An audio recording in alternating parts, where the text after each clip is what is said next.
Projette-toi un soir d'hiver après ton travail ou tes études. Il fait déjà nuit, le vent glacial souffle et saisit tous tes membres.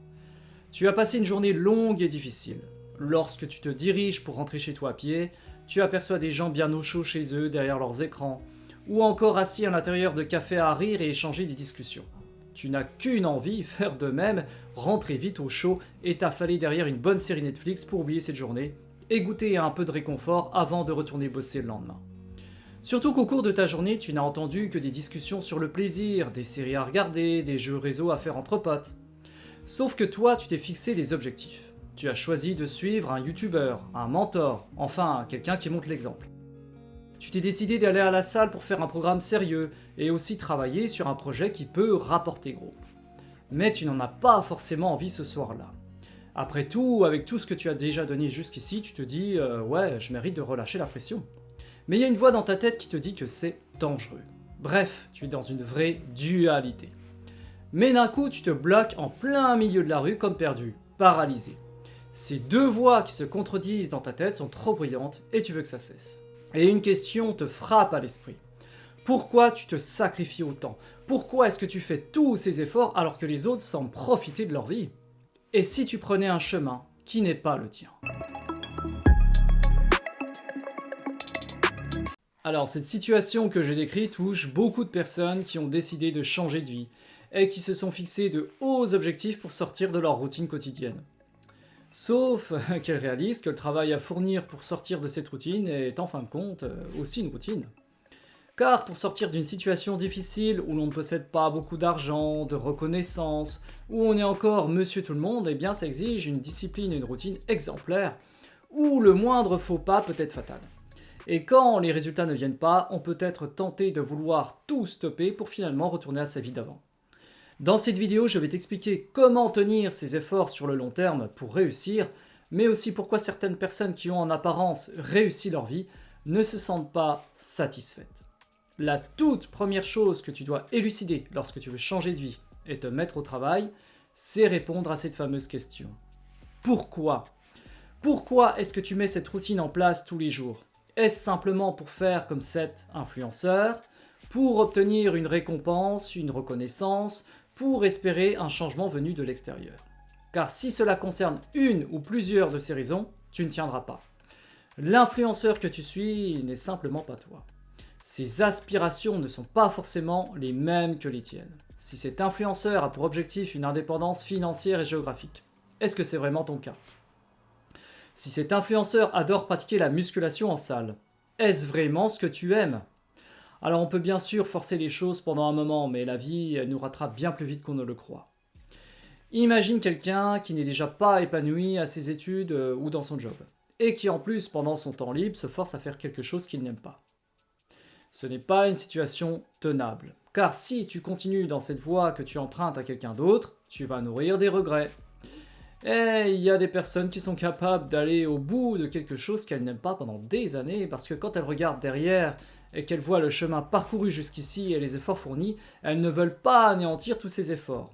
Mais lorsqu'elles réalisent qu'elles auraient dû stopper pour faire autre chose, eh bien c'est déjà trop tard. Alors, sauf dans un cas précis que je te citerai un peu plus loin dans cette vidéo avec un célèbre joueur de la NFL des années 90. Pour t'aider à définir ton pourquoi, tes efforts doivent répondre à ces 6 indicateurs. Le sens, le but, la réussite, les relations, l'engagement et la satisfaction. Je vais te prendre mon exemple personnel. Depuis plus d'1 an, je crée des vidéos YouTube et je fais beaucoup de sport depuis plus de 2 ans. Si je me pose la question du pourquoi quant à mes vidéos YouTube, je vais répondre aux critères suivants. Pour le sens, j'en ai clairement un. En faisant mes vidéos, j'aide des personnes qui peuvent se trouver dans des situations de blocage au niveau de leur confiance en eux, de leur relation avec les autres, en donnant mon point de vue. Le but: vivre de cette passion un jour, quitter mon emploi et avoir mon indépendance financière. La réussite: elle sera la récompense de ces efforts fournis. Les relations: la mission que je me suis attribuée me donne l'opportunité d'être plus à l'écoute de moi-même et des autres, et la réussite de celle-ci me donnera l'occasion de passer plus de temps avec mes proches et de les récompenser. L'engagement: j'ai pris un engagement auprès de moi-même et de mon père qui est parti trop tôt, et j'ai promis que j'honorerais cette mission, quoi qu'il arrive. La satisfaction: le bonheur de voir mon chemin accompli, mon évolution et des personnes qui soutiennent mon travail. Plus tu rempliras les critères suivants avec des réponses claires, concises, sans trop réfléchir, plus tu sauras que l'objectif que tu t'es fixé est le bon. Et c'est ça qui te permettra de tenir sur le long terme et dans les moments difficiles. Ça ne sera pas qu'un simple effet de mode, parce que telle star l'a dit à la télé et que ça t'a plu sur le coup. Il y a beaucoup de beaux parleurs sur les réseaux qui ont une bonne tchatch et qui peuvent entraîner avec eux beaucoup de monde. Mais quand les gens réalisent la réalité du terrain, ça ne ressemble en rien à ce qu'ils ont vu dans la vidéo, parce qu'ils n'ont pas réalisé que cela demandait tant de temps et de travail, qu'elles réalisent qu'elles ont des peurs à débloquer en amont pour faire cette mission. Par exemple, parler devant une caméra, devant des gens. Que cela a un impact aussi sur leur temps libre, leur vie familiale. Que les résultats ne viennent pas de suite. Et pour terminer, qu'elles n'aiment pas forcément cela. Et la liste, évidemment, elle n'est pas exhaustive. C'est aussi une des raisons pour lesquelles des personnes culpabilisent beaucoup par rapport à leurs propres résultats. Car elles se comparent à leurs idoles qui ont réussi dans ce domaine. Alors je vais te citer 2 cas concrets de personnes qui ont réussi brillamment leur carrière, mais qui nourrissent beaucoup de regrets. Ces exemples sont tirés du livre « Méritez votre vie » de Marshall Goldsmith et Mark Reiter. Il cite l'exemple d'Arin, une Nigérienne qui a émigré aux États-Unis à l'âge de 11 ans et qui a obtenu un diplôme en génie civil. Et on la demandait dans des constructions importantes comme des gratte-ciel, des ponts, des tunnels. Elle était heureuse dans son ménage et avait des enfants. Donc elle avait réussi brillamment sa carrière et sa vie de famille, mais nourrissait pourtant d'énormes regrets. Alors comment une telle personne ayant réussi dans les domaines principaux d'une vie pouvait se sentir finalement à côté de la plaque? Eh bien parce qu'elle se sentait comme une personne portant un masque et indigne des prix qu'elle pratiquait à ses clients. Car elle dit qu'elle se la coule douce. Elle se sentait donc illégitime par rapport au poste qu'elle occupait. L'autre exemple concerne un dénommé Gunther, PDG.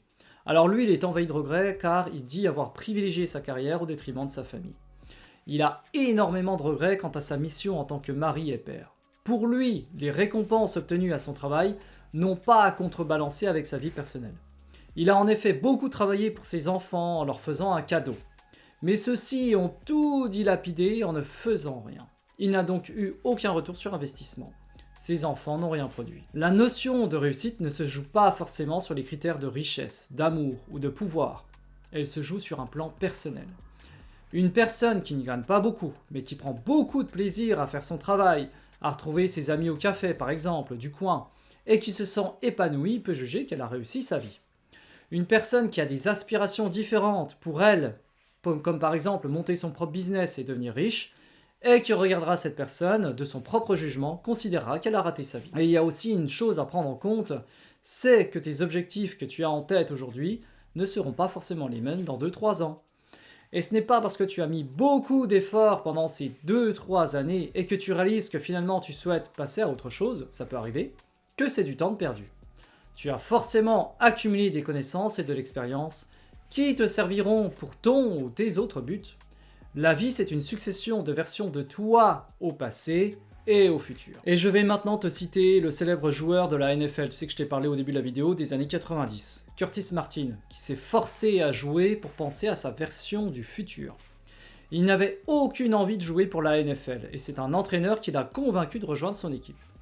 Toutes les universités le voulaient pour le recruter pour son niveau, mais lui, ça ne l'intéressait pas. C'est un peu comme si toi, tu avais du talent pour du foot, et on te propose de jouer pour le Real Madrid, et tu réponds « bah non, j'en ai pas envie ». Tu me diras que c'est de la folie, non ?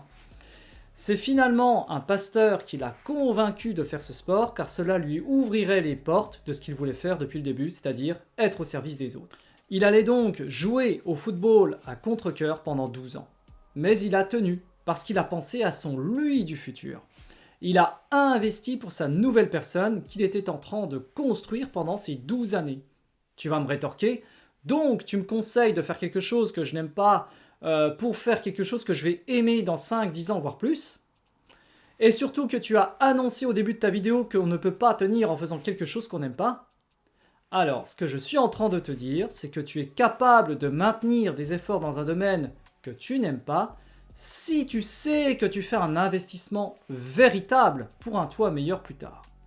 Tu crois que moi, j'ai su tout de suite que je voulais finalement être indépendant et faire des vidéos sur YouTube, Il m'a fallu de longues années à faire des jobs chiants et inintéressants pour moi, mais qui m'ont dans un certain sens donné des capacités et de la confiance pour oser ce que je suis en train de faire aujourd'hui.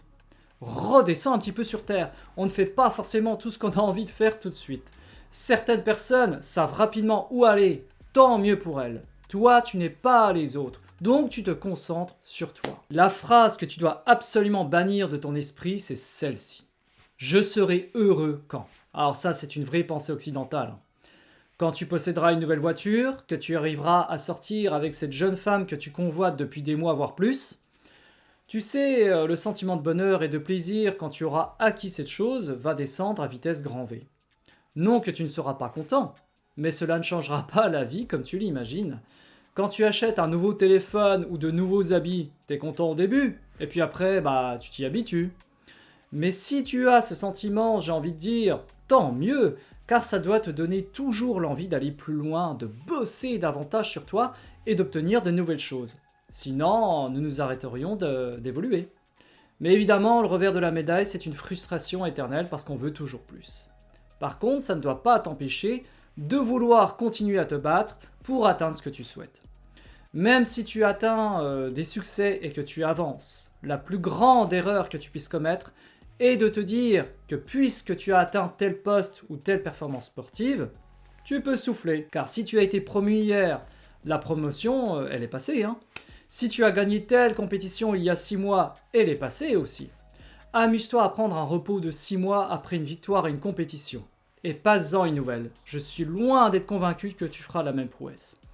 Tout est éphémère, tout se fane. Ne regarde pas ton passé avec regret par rapport à des choix ou des comportements que tu as eus. Tu n'es plus la même personne. Et ne reste pas non plus sur tes succès passés. Ils ont été l'accomplissement certes d'un travail fourni dans le passé. Mais ton travail ne doit jamais s'arrêter.